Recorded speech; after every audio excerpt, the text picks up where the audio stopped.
going on? Catch us on Wylion Mofo, Real Dumbshit, and Redactor Shunt for the Twitter. On YouTube and on Facebook it's Official Wylion. Instagram is Wylion Official, and Mixcloud is Wylion RDS for all that dumb shit. What's going on, peeps? It's your boy Shunt, and I'm here with my boy Redacted, and this is Real Dumb Shit. Currently on the top of sort of like the headlines, so we're just going to run them down. You know, you've got the James Cameron dissing Marvel, you've got a Venom trailer, Comcast trying to buy out Sky, Fahrenheit 451, a little bit about an old school film. So, starting off top of the programme, boom, bang, boom. James Cameron has beef with Marvel. What is his Avatar problem, bro? No, but I mean, on the real, like, what's his problem, bruv? He spent the most money ever on a film, and he has the audacity to diss friggin' superhero films. Like, if anything, like, he started it off, like with the Terminators, the Aliens, and all that stuff.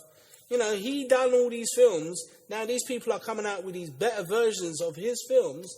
Because pretty much every film's the same. We'll cover that later. But, you know, Save the Cat, say Nizzy, innit? Every film has its sort of like same sort of thing. But with him, it's like the whole beef is the fact that they're getting money now and he ain't earning no money despite spending the most amount of money making a film. Like, was it the 2 sequels or something like that? The 2 Avatar? Avatar sequels.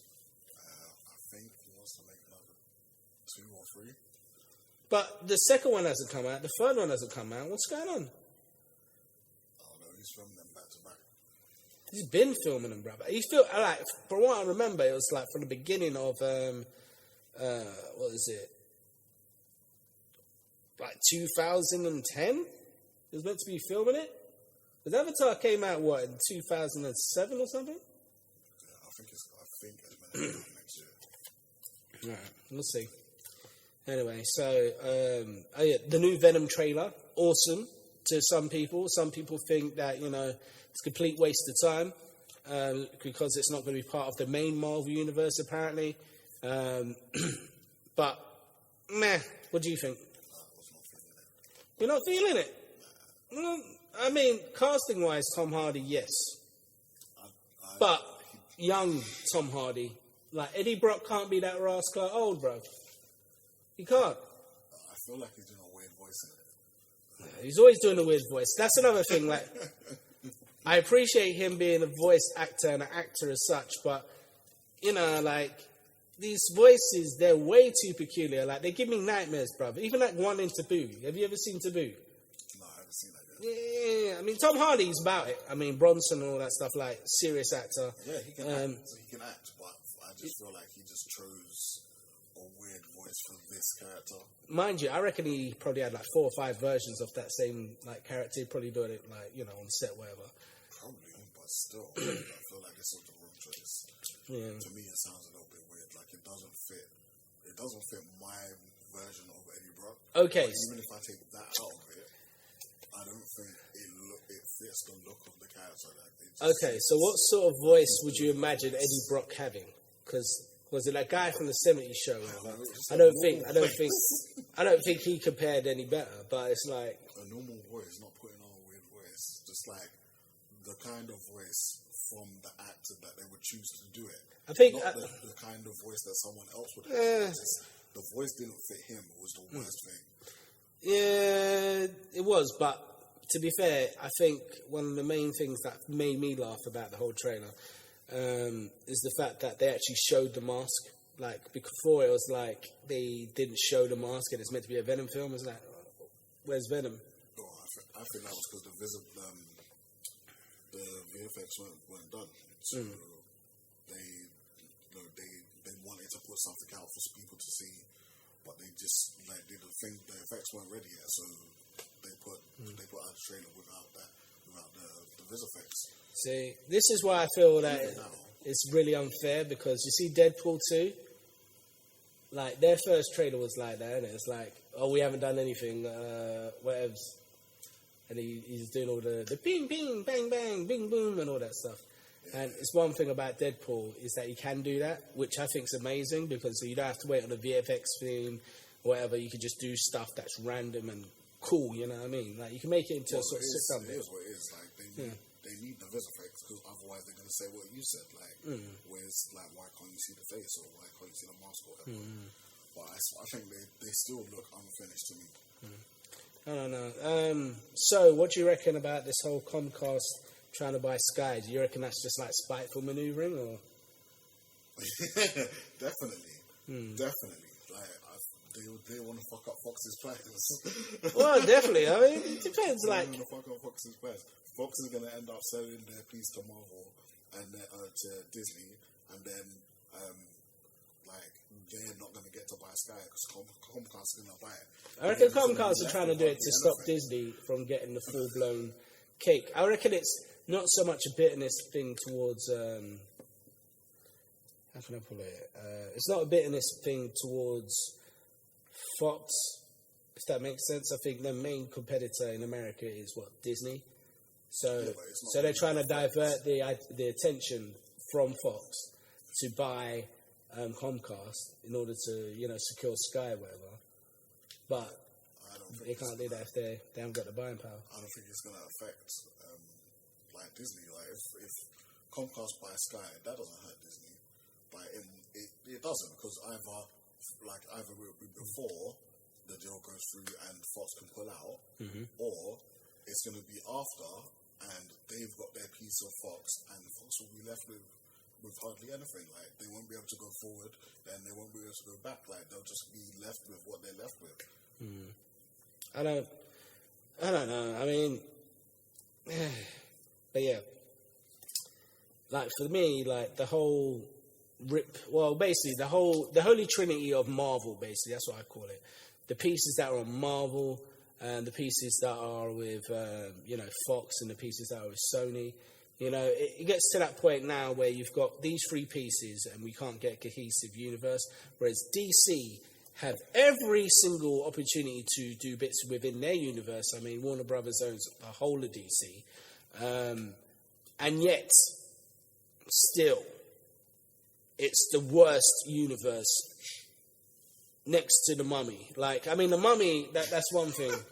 Now, I'm not going to ignore it because that is meant to be a universe film, and then you've got another one where it's meant to be encapsulating the Transformers you were saying?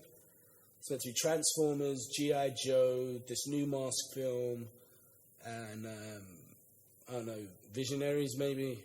I mean, Visionaries would be cool, but, I don't know how that would link that. That would be mad. I can't remember if Visionaries was in there. There was something else, though, but I can't remember what it is. It ain't going to be Centurions. I mean, Centurions would work. No. I think it was like Micronauts or some shit like that. Micronauts? I think so. Micro Machines? I mean, what was Micronauts again? Is that like just a toy from back in the day? Yeah, they had toys. Mad team. But yeah, you've got that as well. So in regards to your perfect universe, for me anyway, with the DC thing, it's just going to be a case of like when they get it together, if they can get it together.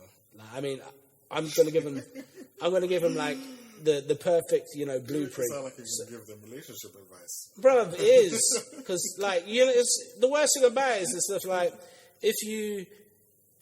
the nearest thing I can imagine it to be, right, is if you're basically going over to your friend's house and he ain't beating his kids, and his kids all over the place, right? Yeah. Right, and then you're like, you feel to step in and just give him one quick cuff or something like that, so stop it, It's the same relationship I would say with the films. So it's like, yeah. It'll be amazing if you've done a Wonder Woman film. That'll be great. But nobody wants to see her in World War One, bruv. No, trust me on this. Like, you could have her going around in an invisible plane and all that stuff. That'll be great. But, World War One film, not so much, right? It's not. I mean, personally, I kudos, right? Kudos for trying to be Captain America. Kudos. Steve, can't say that. Bro, she's got a shield. It's the same thing. It's the same film. You look at it like left and right. It's the same film. technically Wonder Woman is, the first Avenger. If you check it, it is literally the first It's Avenger. different because Captain America's World War II. Yeah, which is the better war. Everyone knows World War II is the better war. World War One nonsense coming up on the screen. I didn't know they were graded. Huh? I didn't know They were are. graded. They are. Everyone knows that World War II was a lot better than World War One. You can't rate Not that. Not. I mean, like from before I get put down on this sort of thing. It was before. Wars don't have ratings. Well, basically, how can I put it? It's before the one we're probably going to have now. I don't want to jinx it. You know what I mean?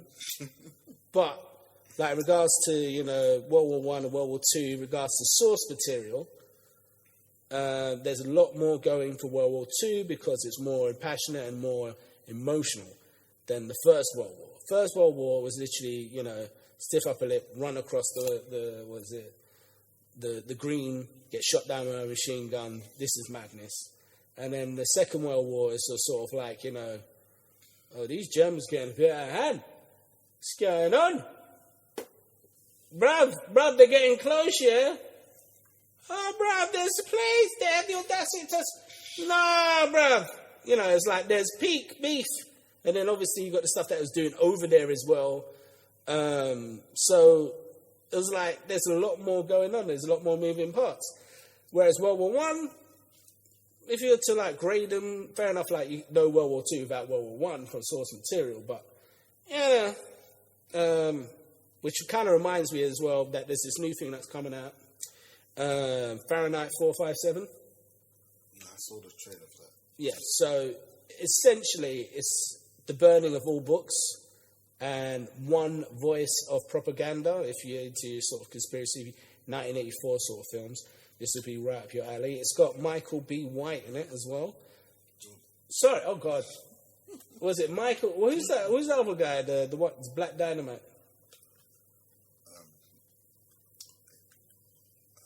Michael J. White.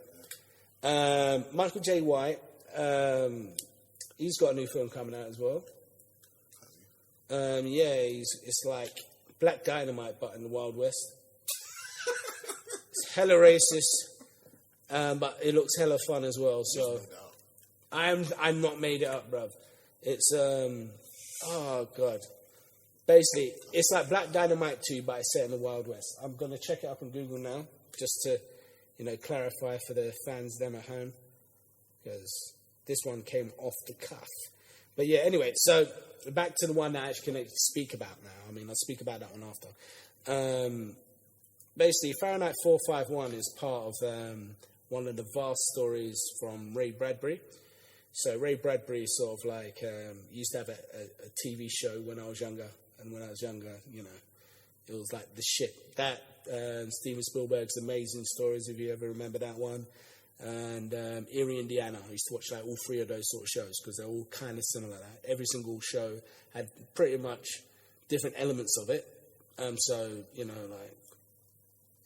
Well, anyway, I digress. So, in regards to my trio of film things to watch on TV, Ray Bradbury used to come on Sci-Fi Channel. And, it used to be crazy because, it was every single episode was different. It was a different story. But apparently he's written so many books, and they were just cherry-picking stories out. It weren't even he only had a couple. It weren't basically Game of Thrones. I mean, where he only had say 2 books out, and they're just rinsing them. From the moment they read the first one, say, yeah, give us more. It's I'm creating art. Stop rushing me. I don't care about season 5. I don't even think he's British, is he? Where is he from? Okay, I can't remember his name. I know Games of Thrones is the shit, though. Yeah, that's it. Martin. Yeah, that's it. What is up with that, the random initial in the name? Is that, what makes you official as an author? Yeah, I think. Is that this? I don't know, J.K. Rowling. J.K. Rowling and J.R. Tolkien, or what's that? Is that one? Michael J. White. I'm joking now. Yeah. It's the wrong film. But yeah, in regards to that anyway, digressing back to it all. I don't know. I reckon that was it Michael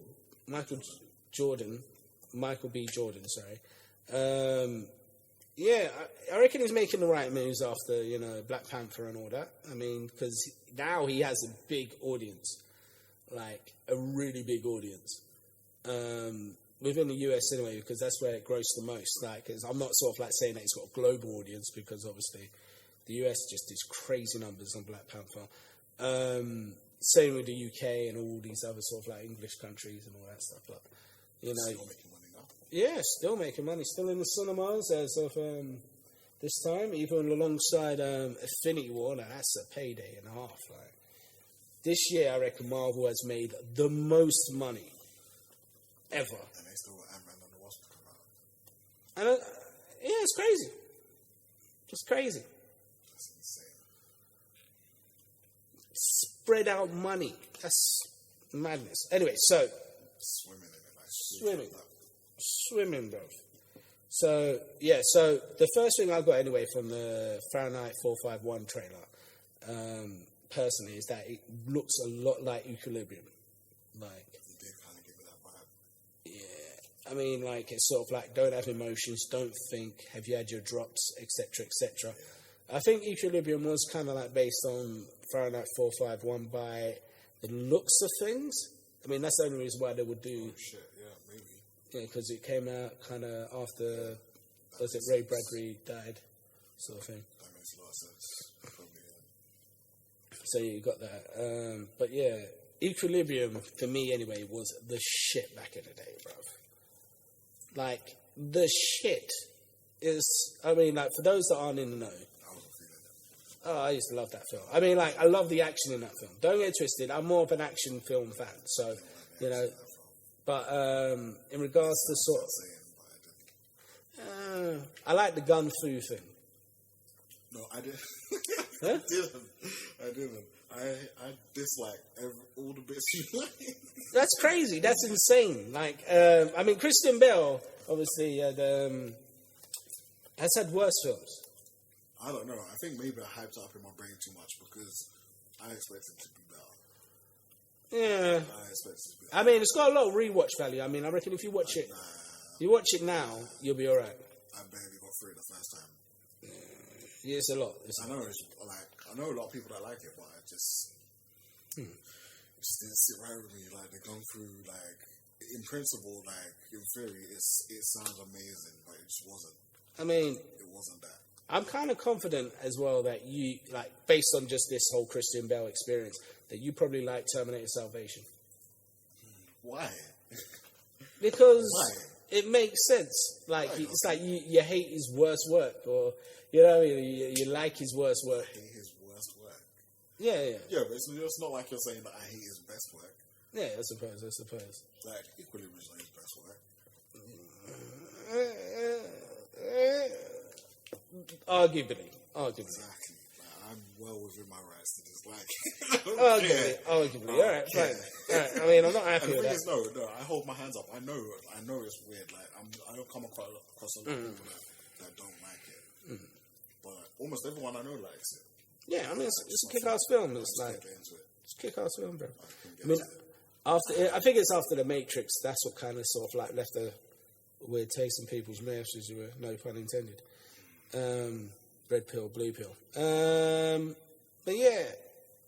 Nah, I think people like it. Like, it's not. It's just me. I just don't like it. Well, segue anyway.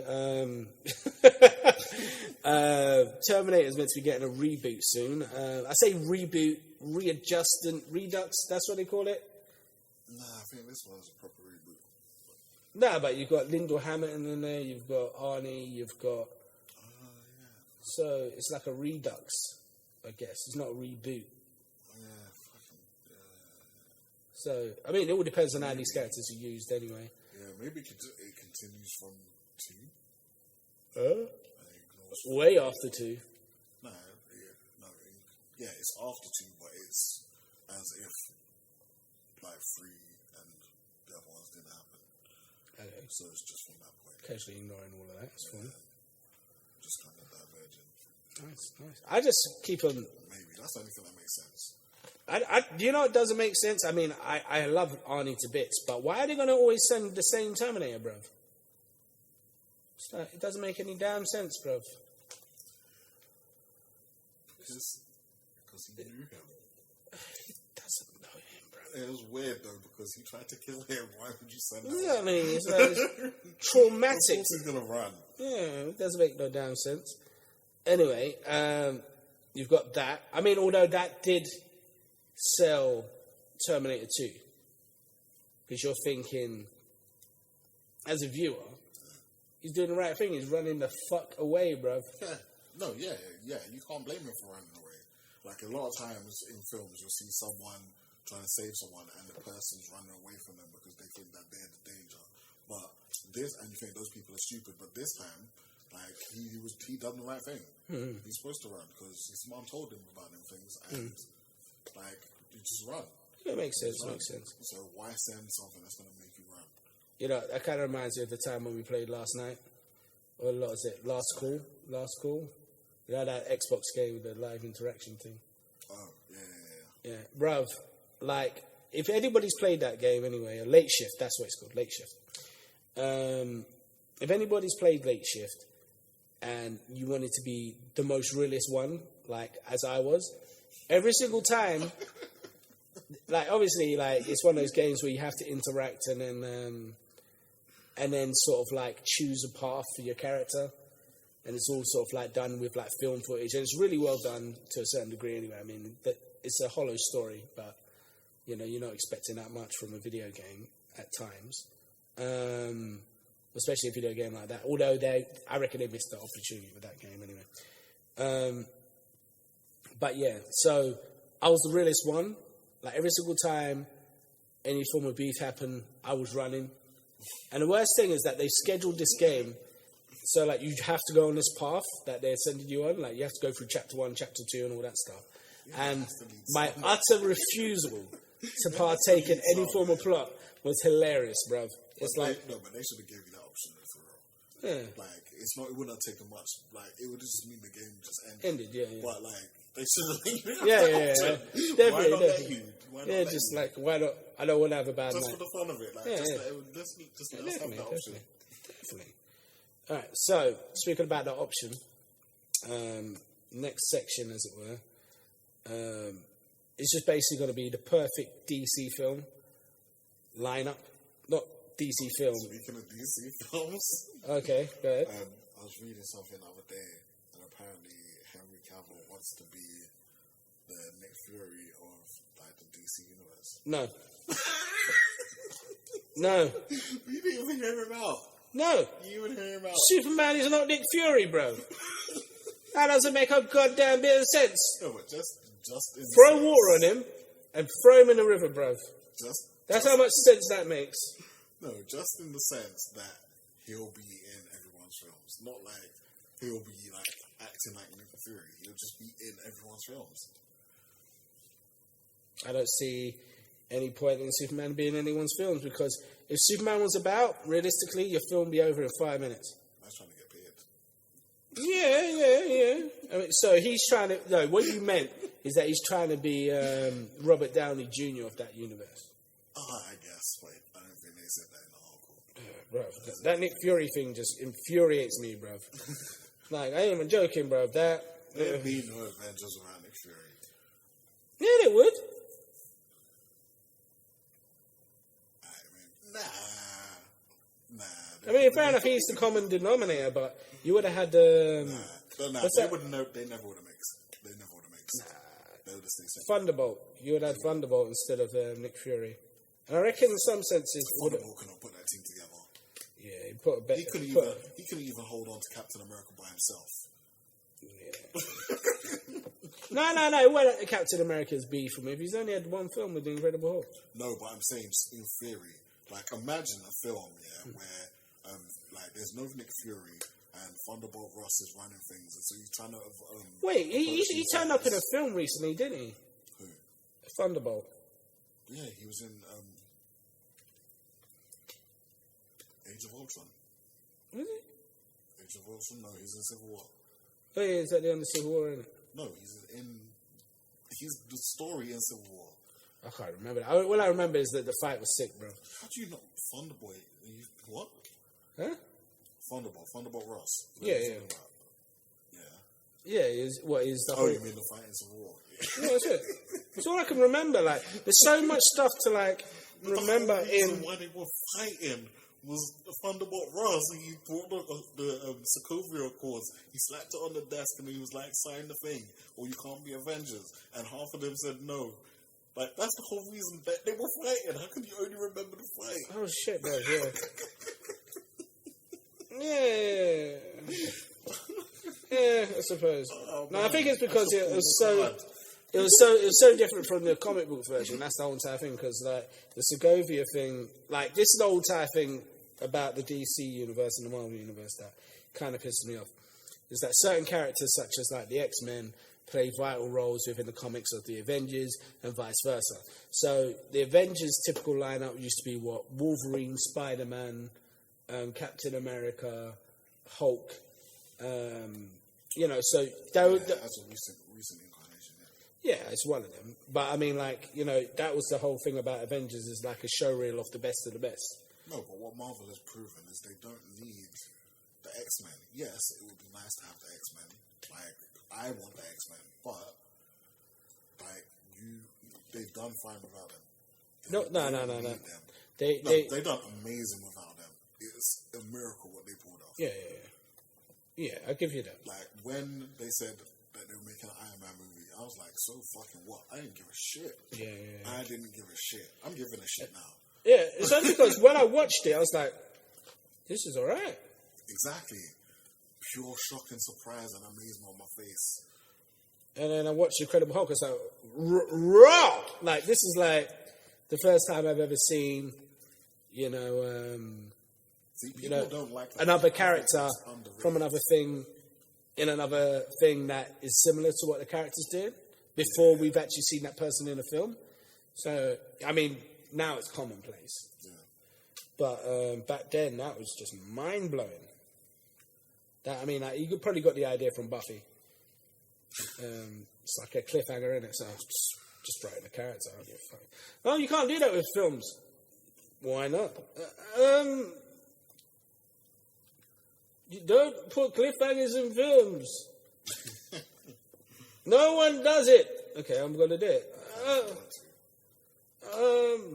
Why don't we just have a simple sequel where we have them shaking hands and walking off into the sunset?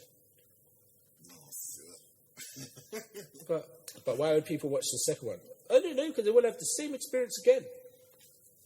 But with different people and a different time. Same, but different.